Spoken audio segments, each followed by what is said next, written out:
Hi everyone, welcome to my first vlog. ඉතින් ඔයාලට කොහොමද?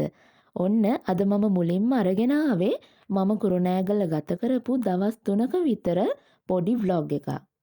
මම උදෙන්ම නැගිටලා ට්‍රේන් එකට යන්න ලෑස්ති වෙලා මේ යන අතරමඟදී මෙන්න මේ ලොකු වැස්සට අහු වුණා.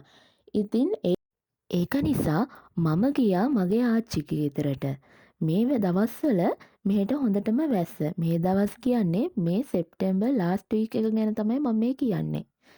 ඉතින් මම වැස්ස පායනකම් බලාගෙන හිටියට මේ වැස්ස එච්චර ඉක්මනට ඉවර වුණේ නෑ. පැය 2-3ක් විතර තිබ්බා. ඒක නිසා මම හිතාගෙන ආපු විදිහට මට ගමන යන්නත් බැරි වුණා. ට්‍රේන් එකත් මිස් වුණා. ඒක නිසා මට තිබ්බ එකම ඔප්ෂන් එක තමා පාරේ බස් එකේ යන එක.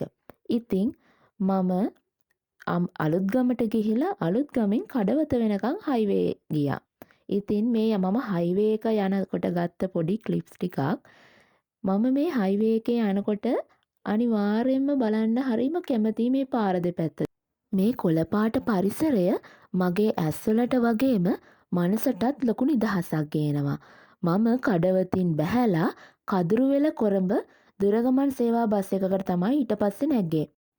ඒ බස් එකේ ගොඩාක් සෙනග හිටියා. ඉතින් මට ඒක නිසා එතනින් එහාට වීඩියෝ ක්ලිප්ස් මුකුත් ගත්තේ නෑ. මම පොල්ගහ වලින් බහිනකොටත් ගොඩාක් රෑ වෙලා. මේ ඊට පස්සේ දවස මම කලින් දවසේ මුකුත් වීඩියෝ ක්ලිප්ස් ගත්තේ නෑ. මොකද මම එහෙට එනකොටත් ගොඩාක් රෑ වෙලා රෑ 8ත් පහුයි. මේ ඊට පහුවෙනිදා උදේ. ඉතින් මම උදේ 7ට විතර නැගිට්ටා. නැගිටලා බලනකොටත් හොඳටම එළිය වහිනවා. මේ ඉස්සරහින් පේන වෙල පැත්තෙන් තමයි මෙහෙට උදේට ඉර පායන්නේ. ඉතින් මම අද උදේත් නැගිට්ටේ ඉර පායන බලන්න. මම දැන් ඉර පායනවා බලන්න හිටියා.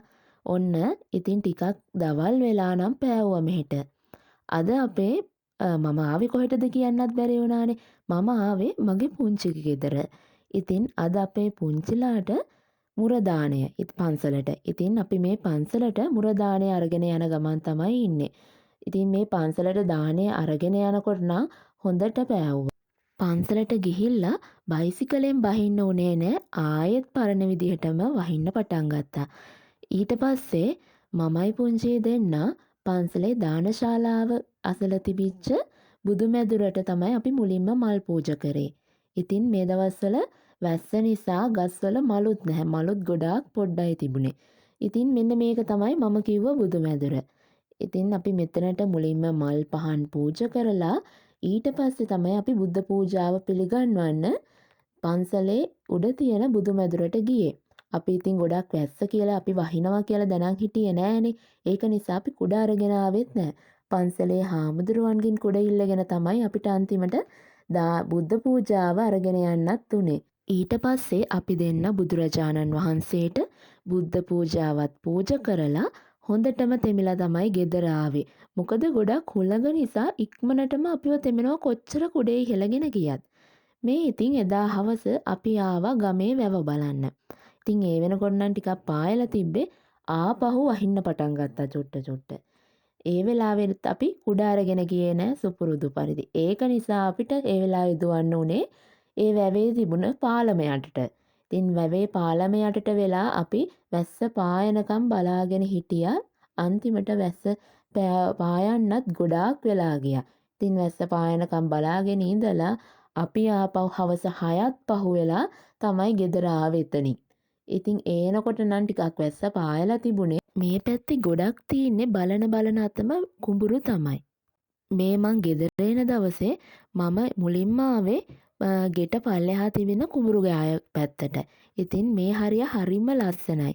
අදත් ඉතින් වහින්න වගේ අහස වලාකුළු වලින් වැහිලා තමයි තිබුණේ. ඊට පස්සේ මම බයික් එකේ නැගලා ස්ටේෂන් එකට ආවා. ස්ටේෂන් එකට ඇවිල්ලා අම්බලන්ගොඩට ටිකට් එකකුත් අරගෙන ඊට පස්සේ ඉතින් ට්‍රේන් එක එනකම් බලාගෙන ඉන්න එක තමයි තියෙන්නේ. ඔය ඉන්නේ ඈතින් දිලසි රජරට රැජෙන ට්‍රේන් එක. ඉතින් මේ ට්‍රේන් එක උදේ 8:00 වෙනකොට ගිරඹේ ස්ටේෂන් එකට එනවා.